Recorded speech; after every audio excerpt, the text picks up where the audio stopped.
Hey guys, Brandon here with BYOTools, aka BYOT. Thank you for joining me, and today I have some old, sad, dreary house numbers that desperately need to be replaced. Let's get started.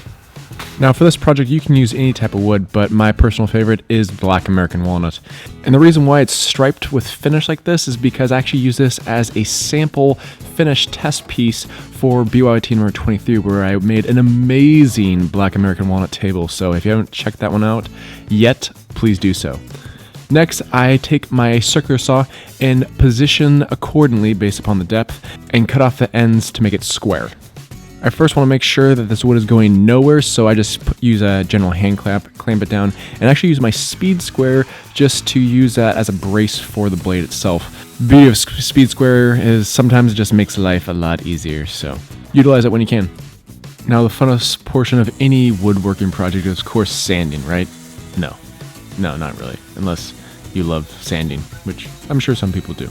But in any case, the back side of this wood is actually quite rough, which is why I'm utilizing 80 grit and then working my way up to 120 and then 150. On the front side is actually pretty smooth for the most part, except for the fact that I have striped wood with finish on it. So I need to make sure and be diligent about removing all the finish that I can prior, otherwise it's not going to turn out correctly. Now, I'm sure most of you don't have to worry about striped wood inevitably, but this is my situation, and guess what? Black American walnut is expensive. Yes, it is, which is why I want to salvage this piece of wood. So I'm utilizing 120 and working my way up to 220 because I want it perfect and purdy. Yeah, real purdy. I mean, come on, look how beautiful that is already. On to the next step. As a nice finishing touch, I actually take my hand router and utilize a 1/4 inch roundover bit to go over all of the corners. Now you don't have to do this, honestly. This is just more of a preference for myself and a nice finishing step. But sometimes the detail portions of any project tend to turn out the best, so I definitely strongly suggest this type of step. If you don't have a router, go and just utilize some sandpaper and sand off the edges, just the way I'm doing so right there. Just like that. Perfect. Now the next step, of course, is one of the most important ones, is actually applying your house numbers. Now, I will leave a link in the description box below on where I purchased these house numbers, and in all honesty, these numbers actually do look very nice, but inevitably I thought all pieces were made of metal. These fasteners definitely not so much, and you will see as to the reason why I say that here in the very near future. Now the main difficulty when trying to utilize these type of house numbers is to make sure that they are all straight and lined up correctly. Now the first things first, I'm actually screwing in the fasteners to each one of them to make sure that I have them all positioned and lined out correctly. After that's completed, I take my trusty tape measure and measure the height of the board itself, then the height of the numbers, and then subtract the two, making sure that I have the equal space on the top and the bottom of the board. I don't want to mark up the board that I've spent so much time sanding it and making sure it's beautiful, so I actually take a piece of painter's tape, place that on there, and then mark the painter's tape. Then after that, I apply the previous tape to make sure that I have a nice straight flush edge to line up next to, and then I line up the numbers as best as possible. Now, it can't always be perfect, but you can get quite close. Just make sure you take your time with this, because inevitably you only get one shot to making sure that all these numbers are correct and lined up properly. Now, trying to make life a little bit easier on myself, I utilize an old piece of wood to line up the bottom numbers. Now this just makes life just that much easier, and you know the old adage, working smarter not harder, sometimes really pays off in the end. So using this tip hopefully makes it a little bit easier. Now I'm marking each fastener location with a pen just to make sure I know exactly where I need to drill. Making sure you have a steady hand at this point definitely comes in handy, so just keep that in mind. Now while you're drilling, you want to make sure you have nice even pressure as you're drilling down, as well as the fact that you're drilling perfectly vertical. Now I might not be the best example of this, just due to the fact that now looking at this video, I'm not quite as straight as what I thought I was doing, but inevitably I do not have a drill press, so I cannot be perfect, I'm sorry. But in any case, it all works out even if you're not perfectly vertical. Just making sure you are diligent about trying to do so is key.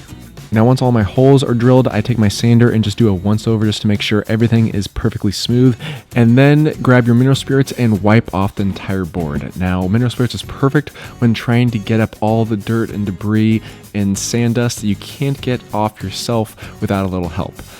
On a second note, mineral spirits just sounds like a perfect alcohol beverage, right? Yeah, don't drink this, trust me. That's not good. But making sure you utilize it is priority number one after you're done sanding. Now once the wood is dry, it is now time for the finishing portion of this project, and we are going to be using Preserva Wood Penetrating Oil Stain and Sealer. Yes, quite the name. But it is a clear, no pigment sealer, which is what we want, especially for beautiful black American walnut, so just keep that in mind. I first apply finish to the backside with a clean rag. Now, the backside is not going to be visible, however, it is going to be in the elements, as in the exterior elements, so you want to make sure you have some type of finish on the backside. Once you're done applying finish to the backside, go ahead and proceed and put it on stands, and then applying finish to the front side. Now I'm utilizing a foam brush to making sure I have a nice even coverage of finish on the entire front face as well as the sides.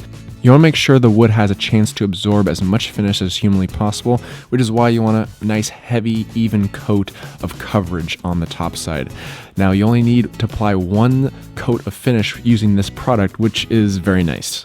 Now one item that I want to make sure you pay high attention to, especially when using this product, is making sure that you throw away your rags and brushes properly after using it, because this stuff will apparently spontaneously combust if you don't take the proper steps to discarding them correctly. So that's quite the important one. So making sure that you do that correctly is key. I let the wood sit for approximately 10 minutes, soaking up all those amazing juices of that finish. Yeah. After those 10 minutes, it should start looking like this, where it's somewhat fading on some edges because it's actually soaked up all the material. I take a clean rag and wipe up all the excess.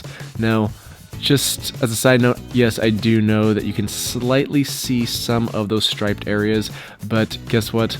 In my case, you can barely see it, especially when it's in the sunlight.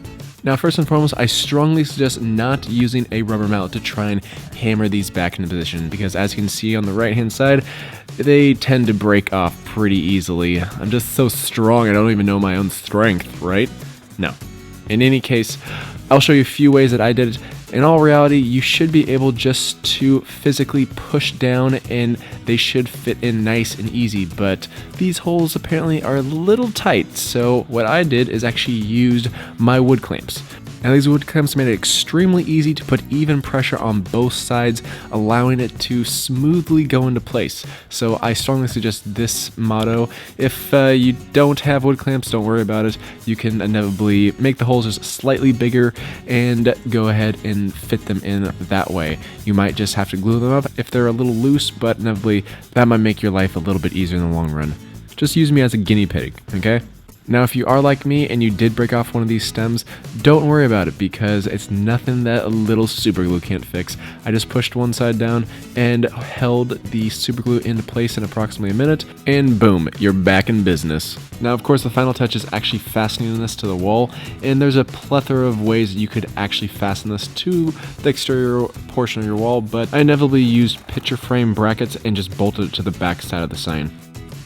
Now, of course, one of the final steps of this project is actually removing the old numbers of your house and installing the new ones. So first things first, take off the old one and see what's behind there. Oh my, yes, look at that beautiful house color and completely disgusting web system.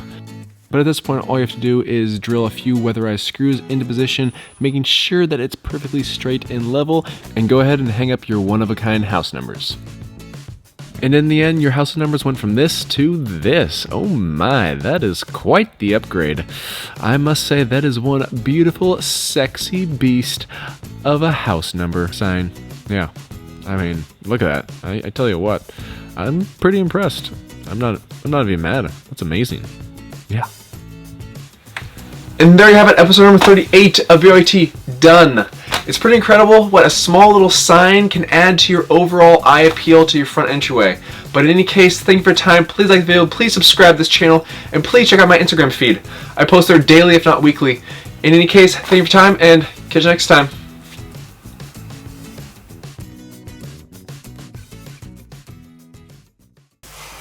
Wait for it. 3, 2, 1. Oh! Yep, mistakes happen to the best of us.